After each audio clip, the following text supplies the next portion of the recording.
Good afternoon, everybody. So first of all, as David said, the company's called Yewno, one word. We had a slight formatting issue. But what I'd like to do is, first of all, take you straight into what our product does. We think of it as next-generation search or conceptual search. So today, if you use a search engine, you put in your query, and it's brilliant in terms of coming up with a list of results. If you have a black and white question, a yes or no answer. If you have more of a conceptual question, a bigger picture issue, it's more difficult, and you have to start reading through all of those items yourself, deciding if the quality of the information is relevant and high enough standards, and then you have to make those linkages in your mind. So what our product does is we ingest tens of millions of articles, books. We ingest every single sentence of every single item, and then using computational semantics, machine learning, graph theory, we extract concepts in the form of knowledge from those items, and we link them together. So if you look at this example, I've entered into the search bar the glutamate hypothesis of schizophrenia, and that's entered in the center. And then on the top right, you see a short summary of what that is. But if I were to click on any node here, just once, it will give me a brief description. If I click twice, it'll give me a longer description, and it will also provide me with articles, contextually relevant information, and if I click through, I'll go straight to the publisher's site to see the full text. This product is designed for institutional users, so if you happen to be a university and you happen to have licenses, your user will click straight through to the full text of any document that they find. Giving an example of that, we've been doing some research with one of our trialists at MIT, who is studying the Fairy Queen. So on the left-hand side, you can see there's a node about the Fairy Queen. We opened up Francis Walsingham, who was Elizabeth I's spy master, and that gave us this connection into espionage. As we clicked down onto the Throgmorton plot and clicked through onto information about that, we found this book, Sovereignty and Intelligence, published by Stanford University Press. I sent it both to MIT and Stanford University Press, and neither had actually made the connection between the Fairy Queen and the relevance in terms of that book. So because we ingest the full text and because we treat it completely differently through our algorithms, you actually find a new perspective and completely different results on existing information. So how does it work and why is it different?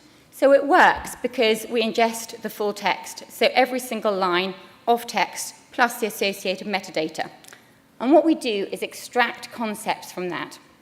So a concept is an adaptive entity and it will change over time, but we treat that information the way that your brain would treat it. So if you personally could read 45 million items, what you would be doing is sifting through that information and pulling out all the concepts that were interesting and relevant to you, and you'd be building a mesh of information in your brain, which you would refer back to later. And that's how our technology works. So from a publisher perspective, many of our publisher partners are here in the room, and what we offer is discoverability.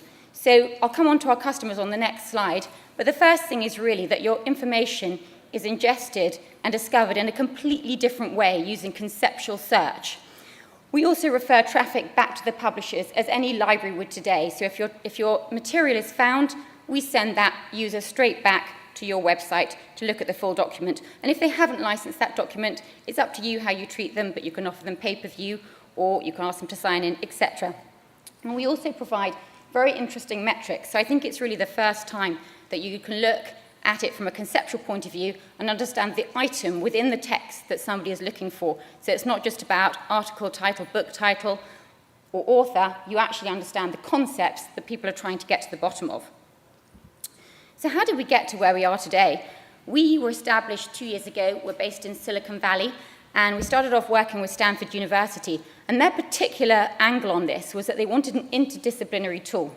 So if you go into a library today and you're looking for a history book and you go into the history section, you'll find an amazing collection of history material, but you'll never find a related source from English literature or from politics or from somewhere else. So what we do is we ingest information from all publishers across all domains. And one of the pieces of feedback we've had from users that's so amazing is that you'll be looking under a specific discipline, but you'll find information that you weren't even looking for, that you had no idea was connected.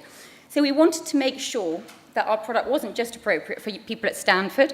So we looked for some other large research institutions, both public and private, some smaller universities, and we have a national library. And in the first instance, we're targeting the US, Canada, and the UK. So in terms of where we see ourselves, use Google for search, use Yewno to discover, and what I'd like to leave you with is a brief video, if I can, in fact, action my video. what do? I think I click, I think I, right, this, there. Nope.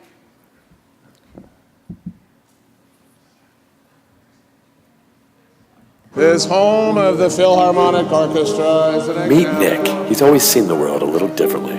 And Adam, he's obsessed with sound.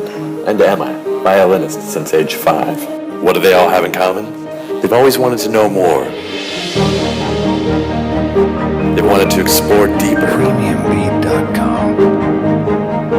They wanted to find the connections.